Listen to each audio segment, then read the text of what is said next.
नमस्ते, मैं हूं doctor Saifi Arsiwala, senior cardiac surgeon, Kota heart institute, Kota, Rajasthan से बोल रहा हूं। हार्ट सर्जरी दो तरीके की होती है।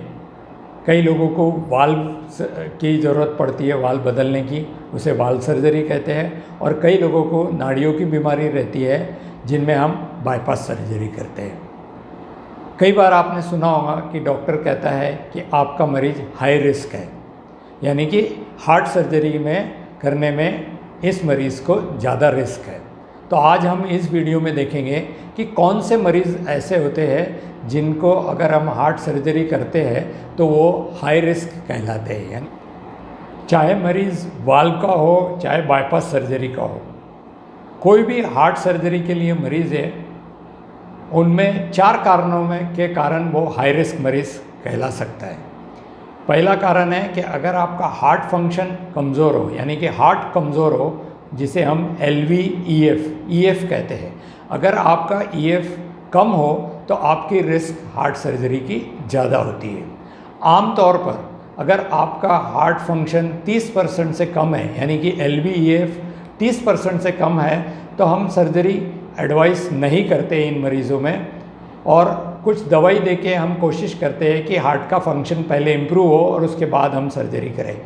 अगर किसी कारण से हार्ट फंक्शन नहीं इम्प्रूव होता है तो ऐसे मरीज़ों में हम अवॉइड करते हैं कि हम सर्जरी ना करें, क्योंकि इनकी रिस्क सर्जरी की बहुत ज़्यादा होती है, और सेकेंडली ऑपरेशन का कोई ज़्यादा फ़ायदा नहीं होता।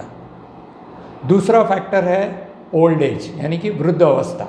अगर आपकी उम्र ज़्यादा हो, 70-80 साल के ऊपर हो, तो आपका रिस्क बढ़ जाता है, चाहे वाल्व का ऑपरेशन का हो, चाहे बाईपास सर्जरी हो, क्योंकि वृद्ध अवस्था हार्ट में ही नहीं रहती है, पूरे शरीर में होती है, सारे ऑर्गन्स में होती है, ब्रेन, लिवर, किडनी, इंटेस्टाइन। तो ये सारे ऑर्गन भी रिस्क फैक्टर होते हैं, क्योंकि सर्जरी का स्ट्रेस वो हो सकता है झेल ना पाए, इसलिए वृद्ध अवस्था भी एक रिस्क फैक्टर है। इसके अलावा जो तीसरा फैक्टर है वो है कोमॉर्बिड फैक्टर्स, यानी कि आपको और कोई बीमारी है हार्ट के अलावा, जैसे कि हाई ब्लड प्रेशर हो, डायबिटीज़ हो, न्यूरोलॉजिकल डिसऑर्डर्स हो, जैसे कि पार्किंसोनिज्म, हाइपोथायरॉयडिज्म हो, और कोई भी अन्य बीमारी हो जिसके कारण आपका रिस्क बढ़ सकता है। जैसे कई लोगों को लिवर की बीमारी होती है, कई लोगों को किडनी की बीमारी होती है। तो अगर ये बीमारियाँ भी साथ में है हार्ट के, तो हार्ट सर्जरी का रिस्क बढ़ जाता है। जो चौथा और लास्ट फैक्टर है वो है, अगर आपका पहले किसी कारण से हार्ट का ऑपरेशन हुआ है तो दोबारा हार्ट का ऑपरेशन करना अपने आप में एक रिस्क है, जिसे हम रीडू सर्जरी कहते हैं। तो कोई भी रीडू हार्ट की सर्जरी है वो हाई रिस्क सर्जरी के कैटेगरी में आती है। तो कुल मिला के ये 4 फैक्टर है। पहला, हार्ट अगर आपका कमज़ोर है।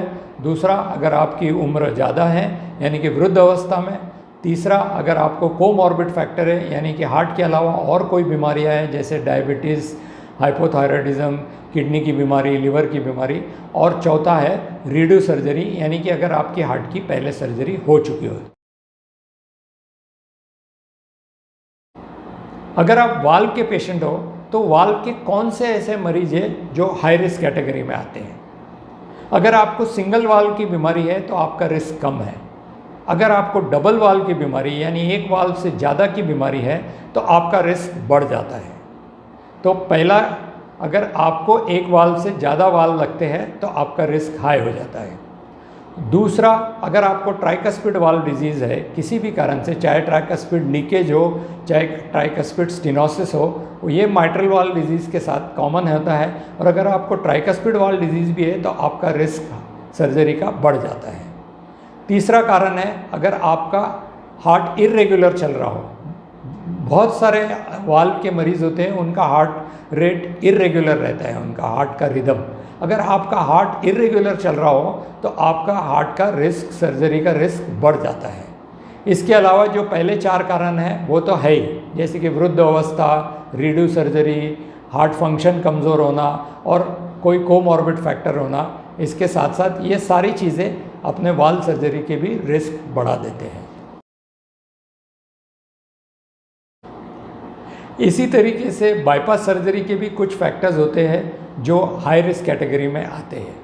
पहला, इमरजेंसी बाईपास सर्जरी, कोई भी इमरजेंसी बाईपास सर्जरी में रिस्क प्लांट सर्जरी से ज़्यादा होती है। दूसरा, अगर आपके आर्टरीज़ है, अगर बहुत सारा कैल्सिफाइड आर्टरीज़ है तो बाईपास सर्जरी में रिस्क होती है, जिसे हम बैड वेसल्स कहते हैं कि वेसल्स बहुत ही ख़राब है, उनके बाईपास ठीक से हो नहीं पाता, तो कई बार ये कैटेगरी भी हाई रिस्क कैटेगरी में आती है। तीसरा, अगर आपको अक्यूट हार्ट अटैक आया है और हार्ट अटैक के बाद अगर सर्जरी करनी हो तुरंत, तो वो हाई रिस्क सर्जरी मानी जाती है। इसीलिए हम हार्ट अटैक के बाद आमतौर पर 2 से 3 हफ्ते के लिए रुक जाते हैं, और क्योंकि तब तक हार्ट की सारी सोजिश कम हो जाती है और हार्ट फंक्शन भी इम्प्रूव होने लगता है, और उसके बाद ही हम सर्जरी करते हैं। इसके अलावा जो मैंने 4 फैक्टर्स पहले डिस्क्राइब किए हैं वो तो 4 है ही, जैसे कि वृद्ध अवस्था, कमज़ोर हार्ट, कोमॉर्बिड फैक्टर और रीडू सर्जरी। ये 4 बाईपास सर्जरी में भी लागू होते हैं रिस्क बढ़ाने में। जिनकी बाईपास होनी है उनमें और एक हाई रिस्क कैटेगरी होती है जो मैंने पहले नहीं बताया, वो है जो लोग स्मोकिंग करते हैं, यानी कि धूम्रपान करते हैं, उनके फेफड़े भी काफ़ी ख़राब होते हैं, और अगर उनके फेफड़े काफ़ी ख़राब है तो वो भी एक हाई रिस्क कैटेगरी में आते हैं। इसके अलावा स्मोकिंग के जो साइड इफ़ेक्ट्स होते हैं, जो इम्पॉर्टेंट साइड इफ़ेक्ट है वो है पेरिफेरल वैस्कुलर डिजीज़, यानी कि आर्ट्राइटिस, यानी कि जो नाड़ियाँ है हाथ और पैर की और एओर्टा जो मेन आर्टरी है उसके अंदर जब कैल्शियम और बीमारी शुरू हो जाती है तो वो भी एक हाई रिस्क कैटेगरी माना जाता है, क्योंकि पेरिफेरल आर्टेरियल डिजीज़ जिनको है उन लोगों को हम IABP मशीन आसानी से नहीं डाल सकते। इसके अलावा अगर उनको पेरिफेरल आर्टरी डिजीज़ है हाथ में, पैर में, तो मेन नाड़ी में भी, एओर्टा में भी हो सकता है कैल्शियम, कैरोटिड आर्टरी जो ब्रेन की नाड़ियाँ होती है उसके अंदर भी बीमारी होती है, और उन्हें एक स्ट्रोक आने की संभावना होती है, यानी कि मस्तिष्क का आघात होने की भी संभावना होती है। तो ये सारे हाई रिस्क कैटेगरी में माने जाते हैं। इसीलिए स्मोकिंग इज़ वेरी डेंजरस, और स्मोकिंग के कारण ही इनको हार्ट की बीमारी होती है, लंग की बीमारी होती है, ब्रेन की बीमारी होती है, पेरिफेरल वैस्कुलर डिजीज़ होती है, और ये सारे हाई रिस्क कैटेगरी में आते हैं। सो कार्डियक सर्जरी में भी हाई रिस्क मरीज़ होते हैं, और हमने आज इस वीडियो द्वारा देखे कि वो कौन से मरीज़ है जो हाई रिस्क कैटेगरी में आते हैं। अगर आपको ये वीडियो समझ में आया हो तो कृपा करके इसे लाइक बटन दबाइए, सब्सक्राइब करिए मेरा चैनल, ताकि ज़्यादा से ज़्यादा लोग इस वीडियो को देख सकें और उनको फ़ायदा पहुँचे। इसी के साथ मैं आज का वीडियो समाप्त करता हूँ। धन्यवाद। जय हिंद।